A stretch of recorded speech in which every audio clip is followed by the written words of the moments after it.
وَإِذْ نَجَّيْنَاكُمْ مِنْ آلِ فِرْعَوْنَ يَسُومُونَكُمْ سُوءَ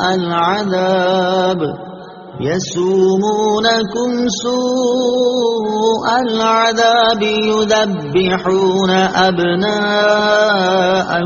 وَيَسْتَحْيُونَ نِسَاءَكُمْ وَفِي ذَلِكُمْ بَلَاءٌ مِّن رَّبِّكُمْ عَظِيمٌ۔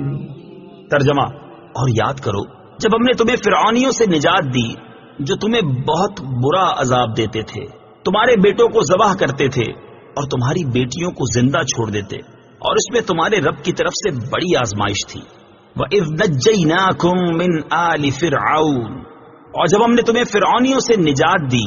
تفسیر صراط الجنان میں ہے، اس سے پہلی آیات میں بنی اسرائیل پر کی گئی نعمتوں کا اجمالی طور پر ذکر ہوا، اور اب یہاں سے ان نعمتوں کو تفصیل کے ساتھ بیان کیا جا رہا ہے۔ چنانچہ ارشاد فرمایا کہ اے بنی اسرائیل، میری وہ نعمت یاد کرو کہ جب ہم نے تمہیں فرعون کی پیروی کرنے والوں سے نجات دی جو تمہیں بہت برا عذاب دیتے تھے۔ فرعون نے بنی اسرائیل پر نہایت بے دردی سے محنت و مشقت کے دشوار کام لازم کر رکھے تھے۔ پتھروں کی چٹانیں کاٹ کر ڈھوتے ڈھوتے ان کی کمریں اور گردنیں زخمی ہو گئی تھیں۔ غریبوں پر ٹیکس مقرر کیے ہوئے تھے جو غروب آفتاب سے قبل جبرن وصول کیے جاتے تھے، اور جو ٹیکس نہ دے پاتا اسے سخت سزائیں ملتی تھیں۔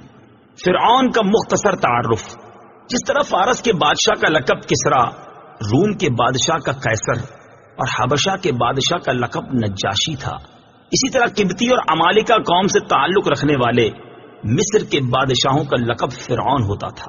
حضرت موسیٰ علیہ الصلوۃ والسلام کے زمانے کے فرعون کا نام ولید بن مصعب بن ریان تھا، اور اس آیت میں اسی کا ذکر ہے۔ اس کی عمر 400 سال سے زیادہ ہوئی۔ نیز اس آیت میں آل فرعون سے اس کے پیروکار مراد ہیں۔ یذبحون ابناءکم، وہ تمہارے بیٹوں کو ذبح کرتے تھے۔ تفسیر صراط الجنان میں ہے، فرعون نے خواب دیکھا کہ بیت المقدس کی طرف سے ایک آگ آئی اور اس نے مصر کو گھیر کر تمام قبطیوں کو جلا ڈالا، جبکہ بنی اسرائیل کو کوئی نقصان نہیں ہوا۔ اس خواب سے اسے بڑی وحشت ہوئی۔ کاہنوں نے تعبیر دی کہ بنی اسرائیل میں ایک لڑکا پیدا ہوگا جو تیری ہلاکت اور تیری سلطنت کی تباہی کا سبب بنے گا۔ یہ سن کر فرعون نے حکم دیا کہ بنی اسرائیل میں جو لڑکا پیدا ہو اسے قتل کر دیا جائے۔ یوں ہزاروں کی تعداد میں بچے قتل کیے گئے۔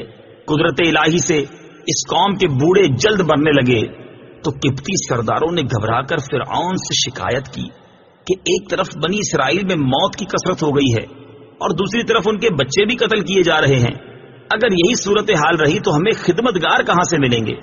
اس پر فرعون نے حکم دیا کہ 1 سال بچے قتل کیے جائیں اور 1 سال چھوڑ دیے جائیں۔